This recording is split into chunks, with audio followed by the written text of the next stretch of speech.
وَإِذَا مَا أُنزِلَتْ سُورَةٌ فَمِنْهُم مَّن يَقُولُ أَيُّكُمْ زَادَتْهُ هَٰذِهِ إِيمَانًا فَأَمَّا الَّذِينَ آمَنُوا فَزَادَتْهُمْ إِيمَانًا وَهُمْ يَسْتَبْشِرُونَ। Saudi আরবে 133টি দেশকে পিছনে ফেলে বিশ্বজয় করেছে আমাদের নুরুদ্দিন জাকারিয়া।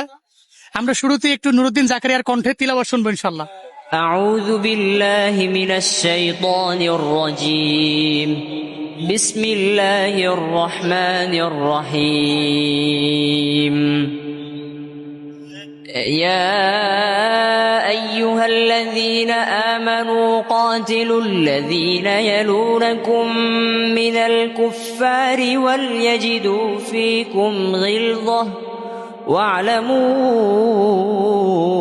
أن الله مع المتقين وإذا ما أنزلت سورة فمنهم من يقول أيكم زادته هذه إيمانا فأما الذين آمنوا فزادتهم إيمانا وهم يستبشرون صدق الله العظيم।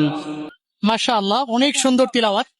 আমাদের নুরুদ্দিন জাকারিয়া হচ্ছে আর রায়হান ইন্টারন্যাশনাল মাদ্রাসার ছাত্র। সে বিশ্বজয় করেছে আলহামদুলিল্লাহ।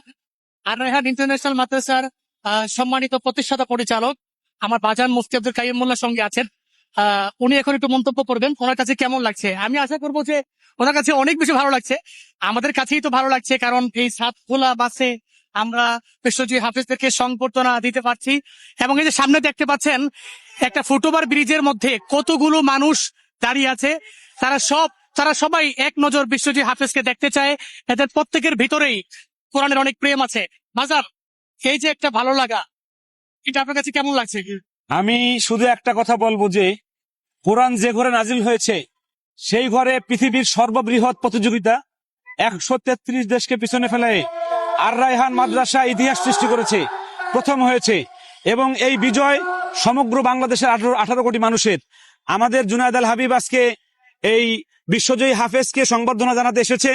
আমি জুনায়েদ আল হাবিবকে আন্তরিক মোবারকবাদ জানাই এবং সমগ্র বাংলাদেশের সকল মাদেরকে আমি বলবো, আপনার সন্তানকে বিশ্বজয়ী হাফেজ বানান, আপনার সন্তানকে বিশ্বজয়ী হাফেজ বানান, আপনার সন্তানকে বিশ্বজয়ী হাফেজ বানান। আসলে আমরা শুধুমাত্র বিশ্বজয়ী হাফেজদেরকেই সম্মান জানাচ্ছি না, আমরা আল্লাহর কোরআনকে সম্মান জানাচ্ছি আলহামদুলিল্লাহ।